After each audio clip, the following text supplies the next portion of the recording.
Whoa. Hi everyone, it's Eliza. Welcome back to my channel. Today I want to talk to you about what I plan on reading for July. I read according to my mood, so I've pulled out a big pile of books. I will not get through all of these. My goal this month is to read 6 books, which is more than usual for me because this month I am participating in the Chapters for Change initiative, raising money for Cambodian students to receive a quality education. For more info and the links of where you can donate, see the description below. Even if I don't read them all, I feel like they are still interesting ones that I want to talk to you about.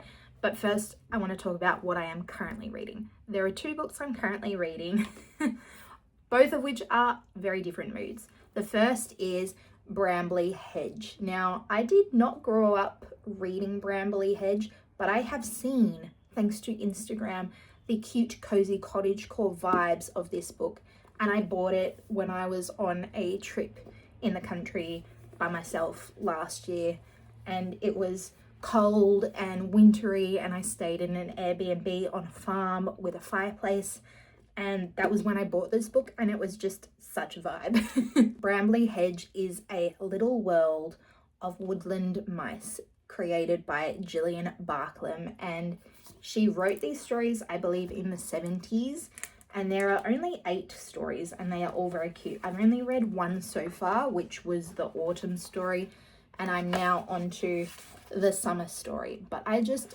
love these illustrations. I don't want to go too much into the detail of the stories themselves, but I do just want to live here because how beautiful and cozy and sweet is it, and there's so much wonderful detail in every illustration. So that's the first bookish mood. The other book I'm currently reading is a completely different mood, which is You Love Me by Caroline Kepnes. You Love Me is the 3rd book in the Joe Goldberg series. Now, you might have seen the You TV show, a story essentially of a man who obsesses about women he does not know, stalks them, ends up in relationships with them, and then things really go south. I was in the mood for an audiobook a few months ago and just randomly started listening to the first one when I realized that there is a prequel about Joe Goldberg growing up as a kid or a teenager that just got released. So the timing is weird.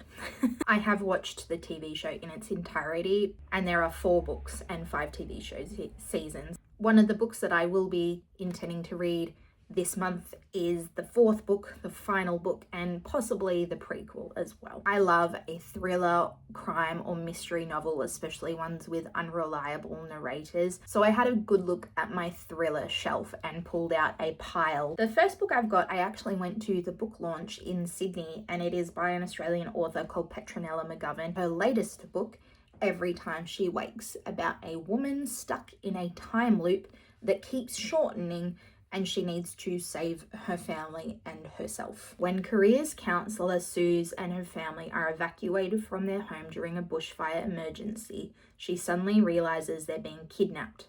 The van crashes and Suze thinks it's the end. But she wakes up 2 weeks back in time. No one else remembers the terror that came before. Is it all in her own mind? Then it happens again and again. With every loop, her world twists into a new version of itself. Suze must discover why it's happening and who is behind the kidnappings. She's running out of time to save her family and wake up in a world she recognizes. Every Time She Wakes is a taut, time-bending thriller about family, identity, and defying fate.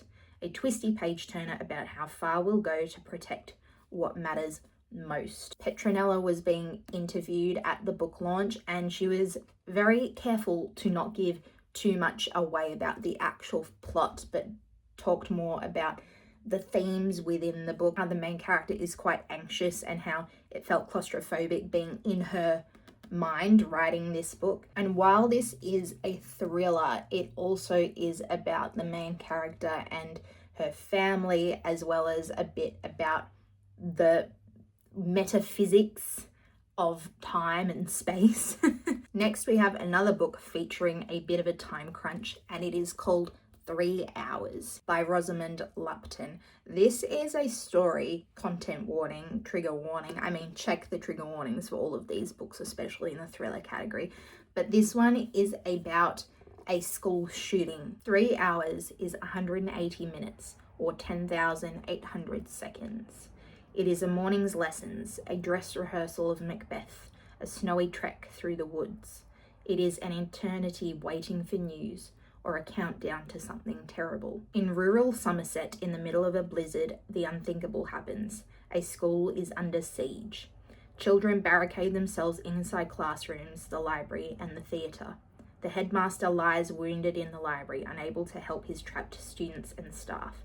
Outside, a police psychologist must identify the gunman, while parents gather, desperate for news. In 3 intense hours, all must find the courage to stand up to evil and save the people they love. It sounds dark and heavy. I find it interesting that it's set in Somerset, because if we're talking about Somerset in the UK, guns are not so easy to acquire as they are, for example, in the US.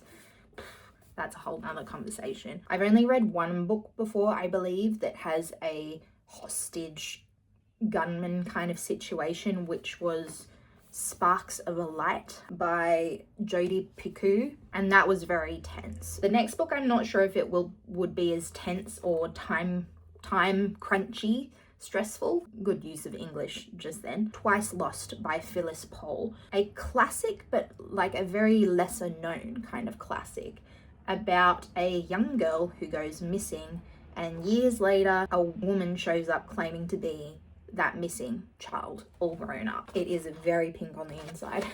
In a rustic, idyllic English village on a summer's day, in the midst of a carefree tennis party, a fragile, needy child, left too much on her own, vanishes from her family's front garden.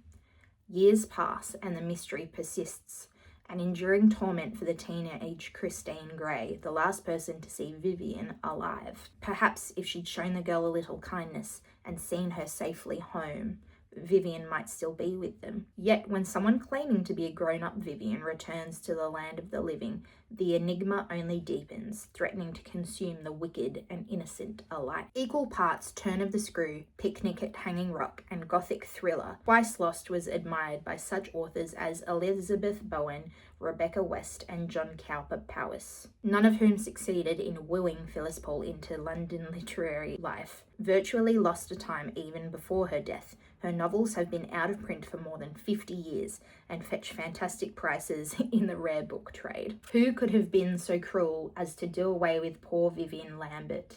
And why, oh why, couldn't she just stay dead? This is a bit of a souvenir for me. I will include in the description below the vlog where I buy this, as well as many other books in different London bookshops. I love a twisty thriller with some tension. Next is a very popular thriller novel that I think won some prizes and is also being turned into a movie, and I have to complain because I'm not quick enough at reading all these books that keep getting turned into movies.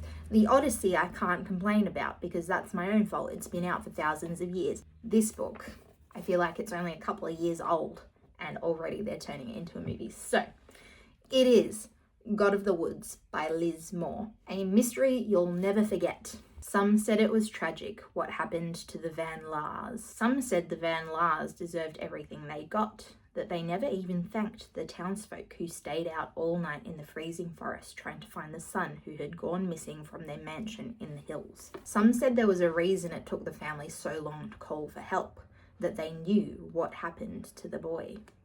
Now, 14 years later, their teenage daughter has gone missing in the same wilderness as her brother. Some say the two disappearances aren't connected. Some say they are. Similar vibes. Kids going missing. Actually, I'm going to pull out one more book that I haven't talked about yet from my shelf. This next book is another very popular, very trendy kind of thriller that sounds pretty tense, and it is Wild Dark Shore by Charlotte McConaughey. Dominic Salt and his 3 children are caretakers of Shearwater, a tiny island not far from Antarctica, home to the world's largest seed bank. Shearwater was once full of researchers, but with sea levels rising, the Salts are now its final inhabitants. until, during the worst storm the island has ever seen, a woman mysteriously washes ashore. Isolation has taken its toll on the Salts, but as they nurse the woman Rowan back to strength, it begins to feel like she might be a turning point for them. While Rowan, long accustomed to protecting herself, starts imagining a future where she could belong to someone again. But Rowan isn't telling the whole truth about why she set out for Shearwater.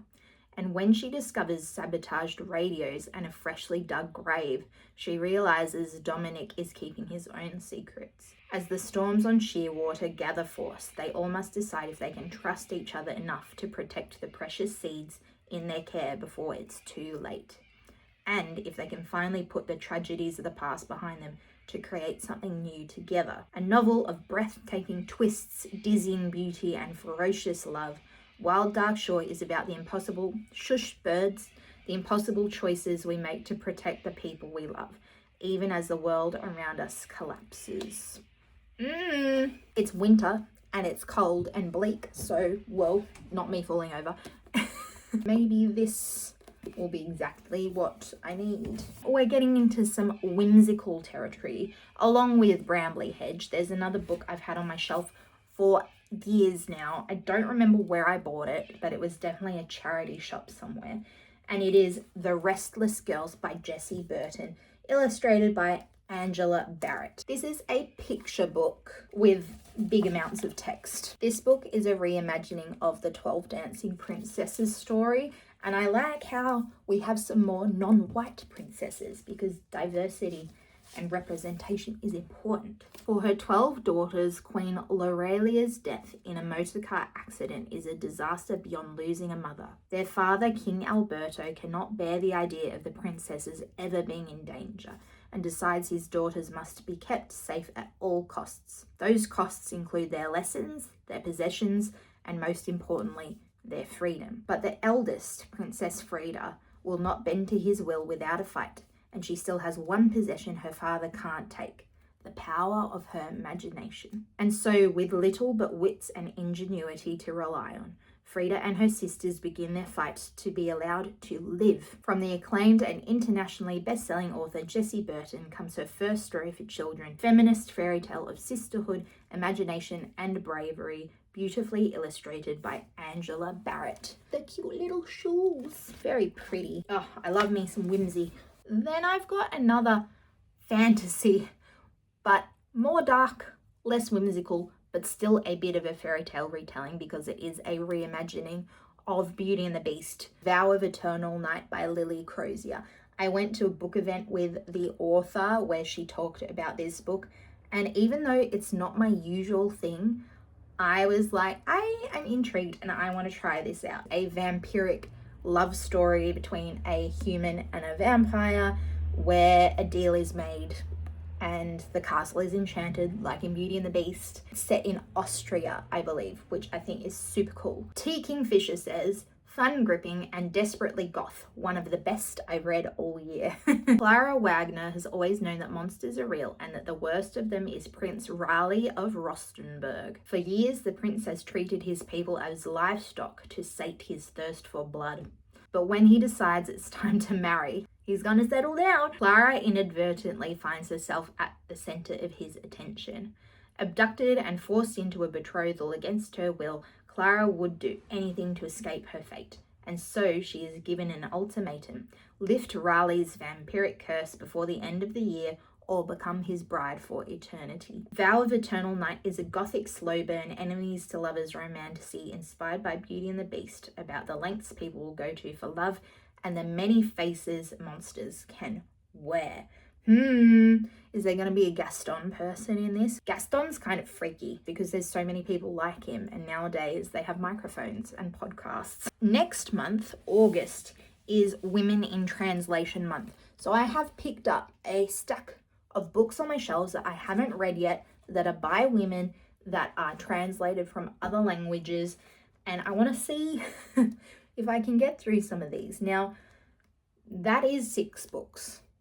I do not think that I will get through all of these, but I can try. Even if I just get through 1 or 2, that would still be great. And actually, there's more on my Kindle that I have to tell you about. I'll tell you about them first so I don't forget.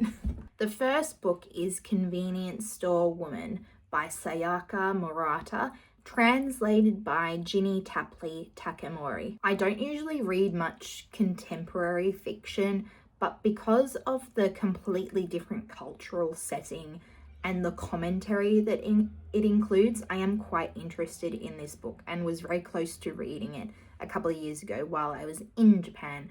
But I read a different book called The Ayasawa Murders, which I really loved, and I'm sure that I will talk to you more about for Women in Translation Month, so stay tuned. So, Convenience Store Woman. Kiko has never fit in, neither in her family nor in school, but when at the age of 18 she begins working at the Hiromachi brand of Smile Mart, she finds peace and purpose in her life. In the store, unlike anywhere else, she understands the rules of social interaction. Many are laid out line by line in the store's manual, and she does her best to copy the dress, mannerisms, and speech of her colleagues, playing the part of a normal person excellently, more or less. Kiko is very happy, but the people close to her, from her family to her co-workers, increasingly pressure her to find a husband and to start a proper career, prompting her to take desperate action. A brilliant depiction of a world hidden from view, Convenience Store Woman is an ironic and sharp-eyed look at contemporary work culture and the pressures we all feel to conform, as well as a charming and completely fresh portrait of an unforgettable heroine. This book, I've heard some people talk about the fact that the main character seems very autistic coded, like it's not explicitly stated that she is. I relate as well to a few things it says about like pressure to follow a certain career path and follow the way that things have been laid out historically, even though that might not even be what you want to do. So, not my usual thing, but intriguing nonetheless. So that one, in case I didn't say and in case it wasn't obvious, that one's translated from Japanese. Ooh, the next book is another thriller situation. It is The Creak on the Stairs from the Forbidden Iceland series, written by Eva Bjorg Egisdottir, translated by Victoria Cribb. When the body of a woman is discovered at a lighthouse in the Icelandic town of Akranes, it soon becomes clear that she's no stranger to the area. Chief Investigating Officer Elma, who has returned to the town following a failed relationship, and her colleagues commence an uneasy investigation which uncovers a shocking secret in the dead woman's past that continues to reverberate in the present day. But as Elma and her team make a series of discoveries, they bring a light to a host of long-hidden crimes that shake the entire community. Sifting through the rubble of the townspeople's shattered memories, they have to dodge increasingly serious threats and find justice before it's too late. Sounds like a good all-rounder, classic kind of thriller vibe. And I also have the second book on my Kindle, and I have another sort of Scandinavian thriller as well, which is translated this time from Norwegian, and it is The Katharina Code, written by Jorn Lea Horst. And I'm not sure who translated it. It must be inside somewhere. Translated by Anne Bruce. Wait, is this person a woman? Jorn does not sound like a female name to me, but I also know that's cultural. Let me check. Wait. Does it say in the front? Himself! Soz, mate! Not for Women in Translation Month. Sorry. I take it back. Okay, well now I got one in Swedish, so it's fine. So the next book is another mystery, but I think also historical fiction, and it is Stolen by Anne-Helen Lastadios.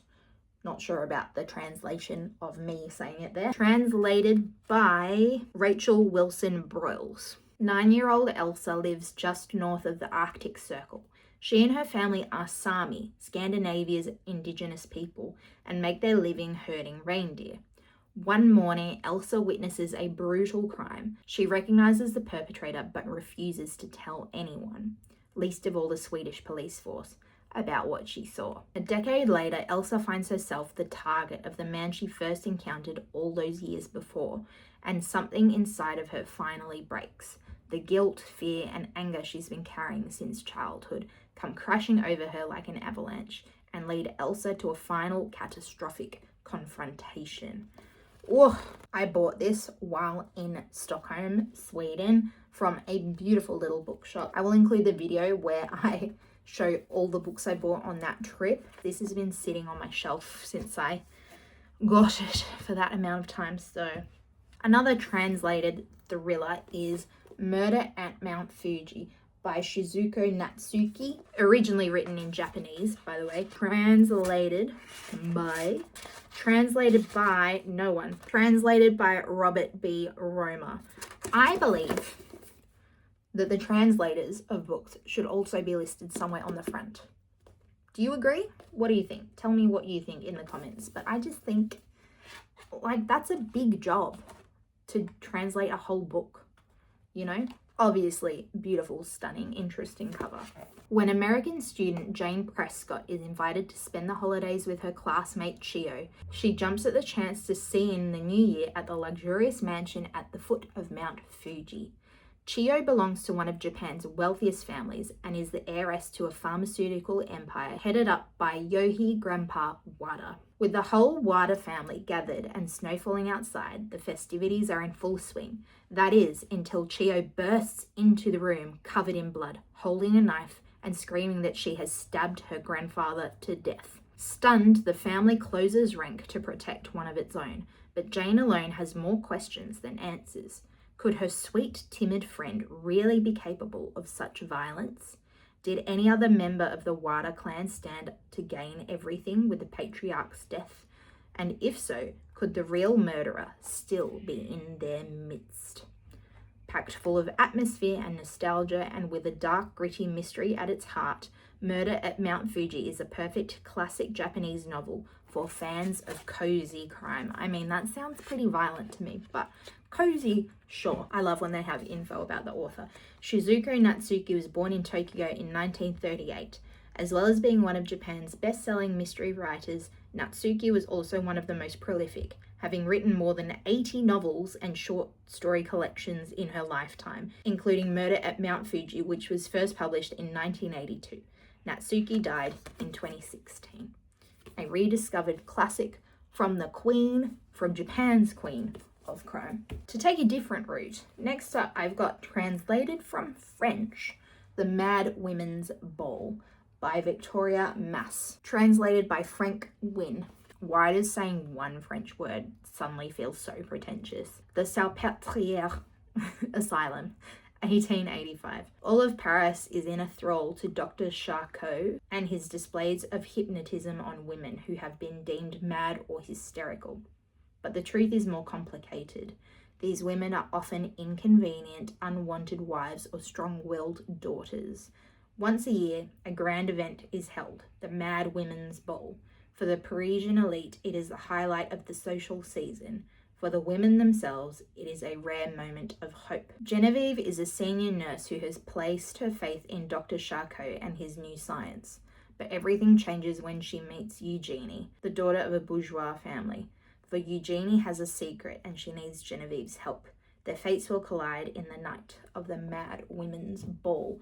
This one is quite short, 209 pages. Love a bit of historical commentary on women's hysterics. Speaking of hysterical women, I have the Diary of Frida Kahlo. It has her drawings and her writing, and it's cool because it almost looks like, you know how you can see through pages, and there are translations at the back. Now, I am intrigued into the whole idea of translating real people's diaries or printing real people's diaries, because I don't think I'd want people to print my diaries, because even if I became famous, I think if I wanted things published, I would censor myself, because you have a right to privacy. It's one of those things where you think about the ethics of it, because did this person consent for their innermost thoughts, feelings, everything, private life to be published in this way? I don't think so. This, I bought, I think, when the book depository still existed. It's like gossip magazines, like we're intrigued and want to know about people's private lives, even if they didn't consent to it, which is weird. So I own this, but I kind of also feel a bit icky about owning this. I'm not gonna lie. Yeah, I might do more research before reading this, but the thing is, I can also just like look at the pictures. But again, that's probably still broaching privacy. I don't know. What do you have thoughts about this topic? Let me know, please. This next book is a sort of mystery but more science fiction book that I actually have read before, a different copy, but I found it at a used bookshop recently and I was like, I've been wanting to reread this. I'm not a huge sci-fi person, but I think about this book often because the world has evolved more in the direction of what is discussed in this book. This book is translated from Spanish. It is Little Eyes by Samantha Schweblin, translated by Megan McDowell. Yes, this book has just become more and more real as time has gone on. It was written in 2020 or published in 2020, and that was when I read it, and I thought, wow, what a unique concept that feels so wacky and yet real to life. And as time has gone on, it's becoming more and more apt. So this book has these little cute toys that people can buy that has a camera inside. And these toys are remotely controlled by some random person in the world. So you can either buy the toy and be watched by someone, knowing you're being watched by someone, and interact with them through this without words or language. It's just by moving around. Or you can be the person who signs up or whatever to be the watcher through the eyes, through the little eyes of this toy. So you have like a weird, I don't know, would you call it parasocial relationship with another human being through a little robotic toy, essentially. It's so weird. Let me read to you. They're not pets, not ghosts or robots. These are Kentuckys, and they are in your home. You can trust them. They care about you. It sounds like AI. It sounds like AI.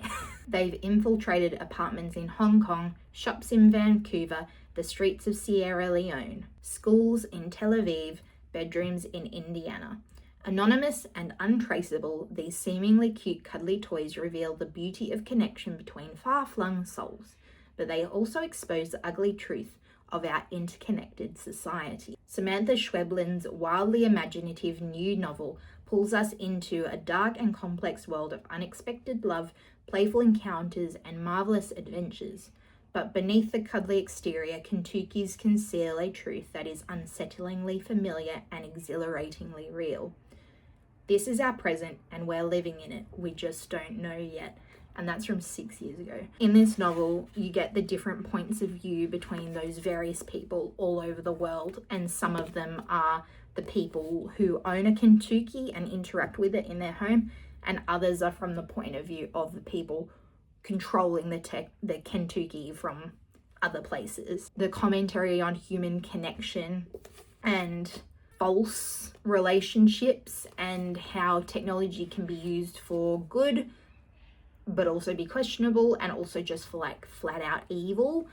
Oh my gosh, it was really eye-opening when I read it, and I hope it hits the same on a reread. If you don't really like science fiction, this, because it's set in our world but just with this new technology that like, I'm surprised this doesn't really exist, but I guess it does, just slightly differently in real context, in real life. But oh my god. I feel like I need to reread it and then make a whole video on it, because it's just so far-flung and yet realistic. Do you know what I mean? So anyway, those are my many books. Well, you heard that right. I'm trying to get a picture for my thumbnail, and yet I'm dropping them. Okay, I think I'm done. Thanks for watching. I hope you enjoyed. Don't forget to like and subscribe for more bookish content from me, and I'll see you in my next videos. I'm planning on some videos about these books that I hopefully read as part of Women in Translation Month. And don't forget to look in my description box for my link to donate to Chapters for Change, because we can do some good, even if it's just 15 bucks, which can fund language classes for a whole month. I think that's pretty amazing. That's a few cups of coffee if you're in Australia. So I hope you have a great July, and I'll see you soon in my next video. Bye.